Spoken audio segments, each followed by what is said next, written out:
attract ghosts or whatever ETs or whatever because that is the space that they can be with you. Yeah.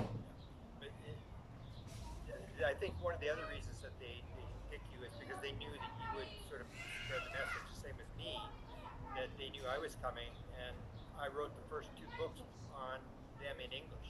They have a lot of Spanish books about what they were doing, but nobody in the English world knew who Mission Rama was. And I think that may be part of the reason that they wanted me there, is to tell the story in the English language. You got it. It's the story is history. Is Okay, Mission Rama still happening? not it's still happening, but Mission Rama was created by the brother of Sisto Paz, whose name is Veronica Paz Wells, and is transgendered. And She, I actually went to Canada. She's in Toronto to interview her, and that is and he started Mission Rama in Brazil. So I don't know what if Sisto, who is meeting people. By the way, Sisto Paz Wells is still meeting people in Chaska, but the difference is that all of these are in Spanish. So if you don't understand Spanish, they're giving lectures.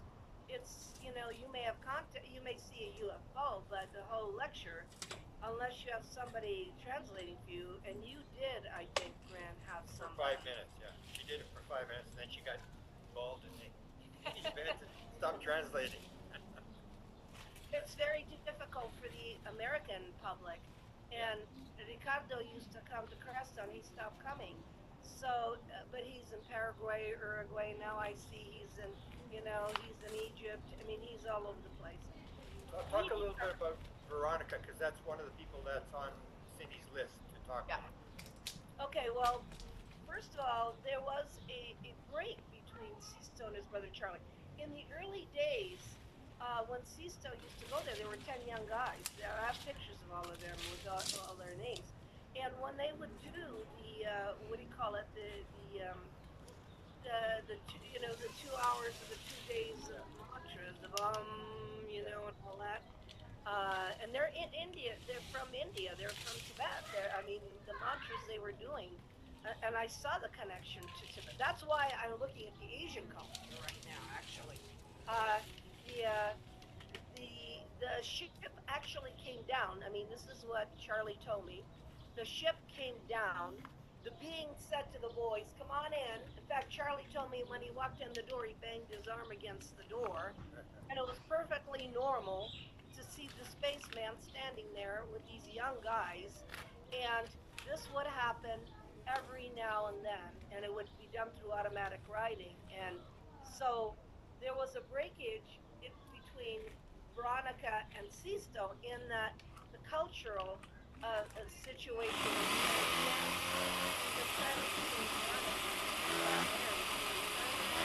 the brothers John. And so I have spoken to Sisto. Sisto's beautiful. He tells you everything. He tells you what he's met Oxel. Oxel is from Ganymede. I think is one of the reasons. They go all sorts of Apu is 4 light years away in Alpha Centauri, but the Paz brothers went to Ganymede and other places, and they had dark hair, dark curly hair. They're not all blonde, blue-eyed like we get, you know. If Clement Stone is telling me he has a first aid manual to 57 different races, why are we shoving them all into little boxes of Nordics? They're not all Nordics. Yeah. So, yeah, Axel, he was telling me what Axel told him, who Axel was. So I had to speak to his brother. So here's Tom again, who drives me 2,500 miles to Canada, and I interview Charlie, who is Veronica Paz Wells. But I had to, again, this is where it costs money. All the driving. I had to rent a room to film Charlie. I had to rent a room in a hotel. I rented a room in a hotel. It's on my YouTube channel. Go to look, be a subscriber on my YouTube channel, and it has Veronica Paz Wells. What I didn't Fogões expect is that she quase. brought along a girl, a young girl, and I said, "Why are Phonics. you bringing this girl?" And she said, "Because this girl was in the forest near Scarborough when what's his name, Godar, who's the other Punian, came down and was talking to me, and she saw him bend over because he's also 10 foot tall, only he has a white robe, and talked to me. So I said to the girl, "Did you actually see this? You know me, I'm a reporter." I said, "What did you see?" She said, and she explained to me, and this happened to me in Atacama, so I know this works this way. She said they were walking and a orange ball, which they in Spanish they call it a canepola, an orange ball, came floating through the forest, and she said she saw it there because it's a probe, and she said that what's her name, Veronica went into the forest, and she left the girl, and she saw Godar come down, bend over, and talk to her. Now, when I was at the Atacama Desert with Rob Freeman. You must know Rob Freeman, Grant Cameron. Yep. You must know him. Trying to film a UFO, I took Fernando, who lives in Mexico City, who I know really well. He's the right-hand man for Ricardo. And I said, "You stay here because that UFO is going to come around 9, 10, 9 o'clock." I said, "At least Rob gets to film something." And you stay there. And what happened is, that's why I'm not going to do it. I got a feeling I should be walking in the forest, so I started thinking I'm walking in the forest. I didn't know where I was walking. I was going back on the desert. And then the orange ball, and Fernando saw it and followed it down. And I find myself, Fernando in front of me in the forest. I think,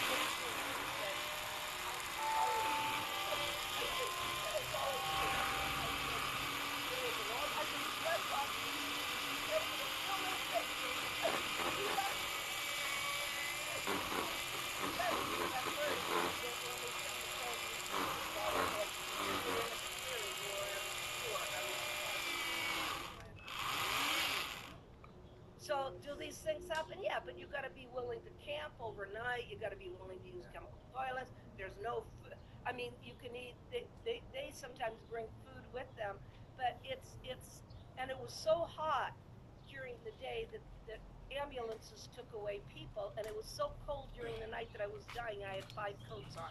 I had coats and alpaca thing in the Atacama Desert. You know, I went through that. I know what happened. I know what happened. I mean, I went through that. But I mean, do it for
Well, So what's it?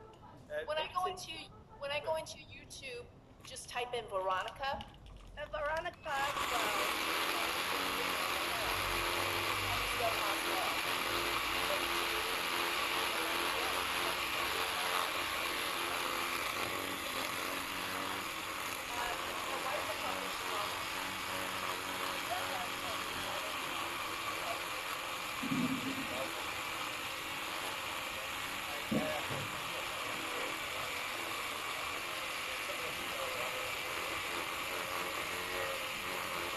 It becomes a cult. It does become a cult, you know, and you have, it's like Billy Meyer,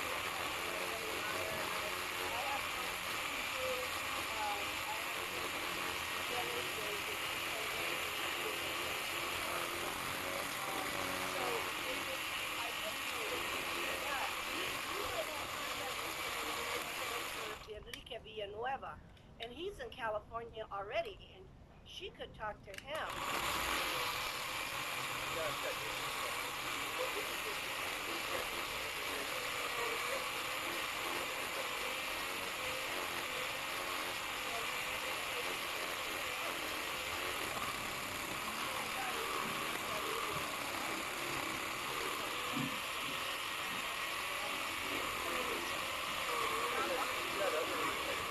The Zendra events, and then you had your one with all these names are escaping me. The guy that worked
and he had a little friend named Jessica.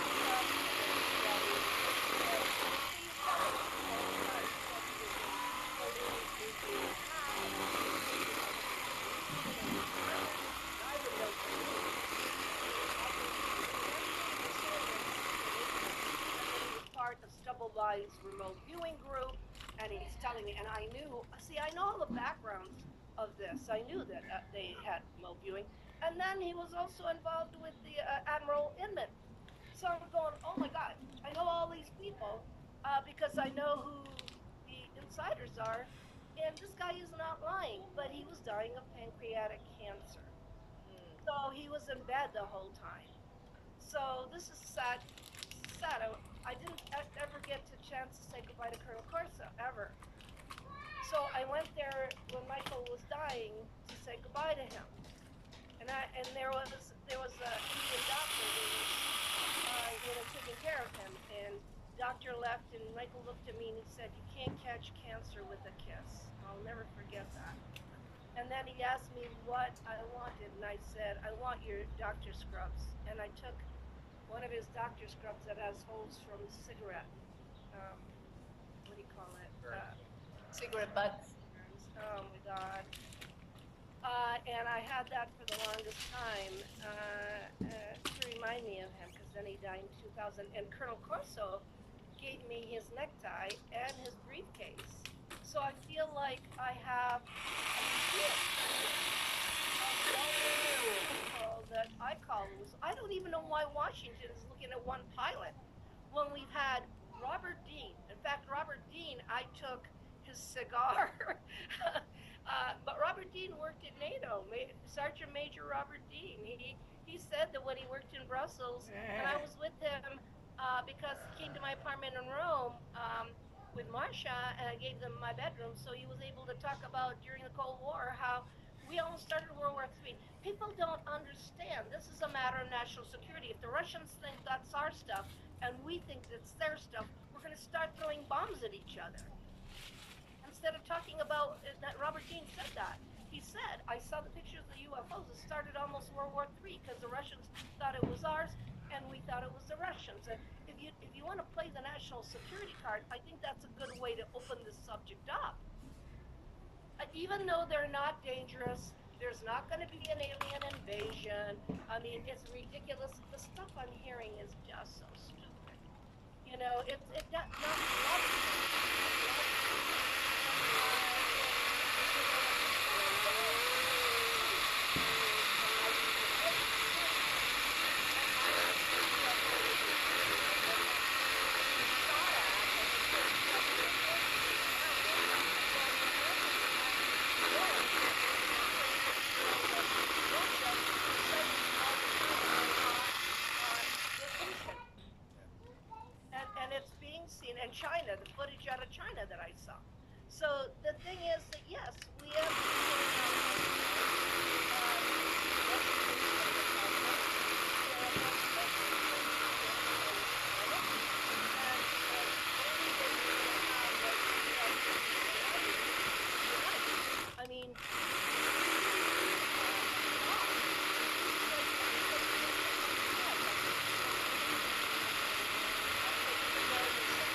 some he had to wait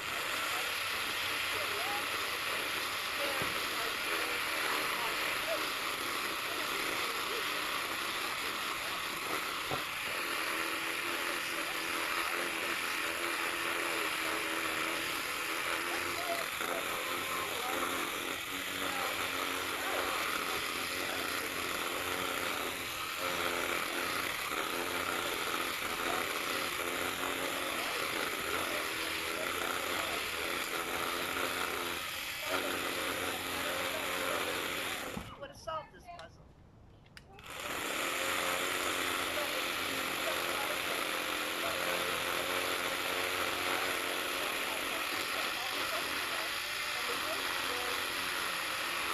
thing is, I don't understand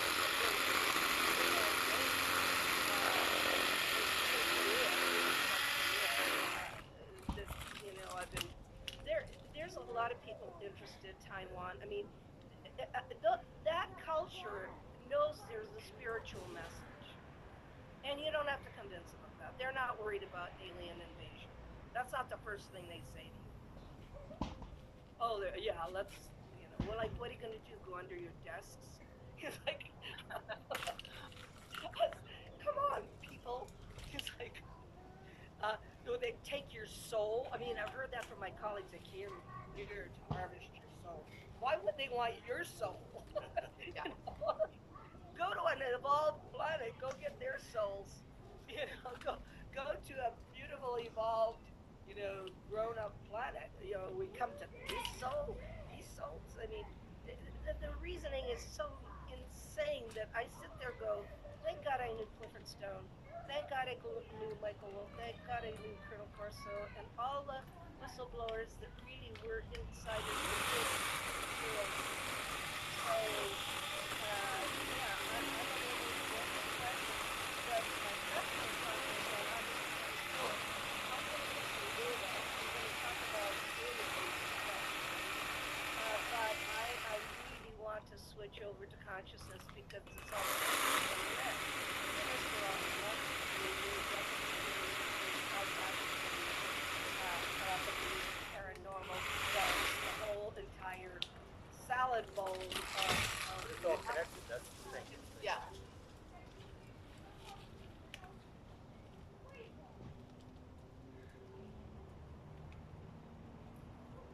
Nova Sagres Sol e Mar, uma pitada de salva de português. Experimenta e refresca o corpo e a alma. Sagres somos nós. Thing. Yeah.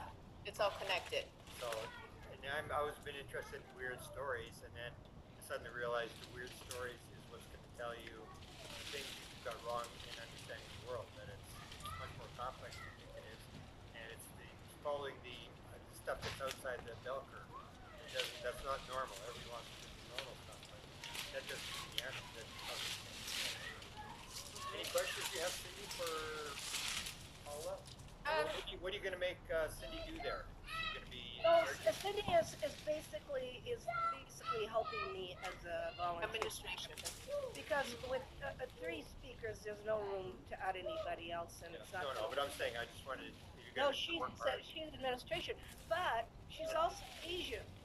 So for me, when she contacted me and told me her background, and the fact that I have an Asian assistant from China, who, by the way, was going to work with UFOs, so he went to Cambridge to get a PhD in divinity. I said, Not done yet, that's guys. not the way to do it. But he wants to be legitimate working with UFOs because our field is so much of a circus. Sometimes they don't take you seriously. So he wanted a degree. He said, "How can I get a degree in this?" There isn't one. There could be one. Rice University in its department, and that's where all my stuff is, and Jock's stuff and John Mack's stuff, has it's called the Archives of the Impossible. That's where our stuff is. But unfortunately or fortunately, it's in the Department of Religious Studies. That's the only place they could put it. I think it should be in the humanities. Paranormal humanity. Yeah, and the humanities, the humanities could be. Well, look, the cosmic messages I think are beautiful. I Yeah. mean, isn't that philosophy and?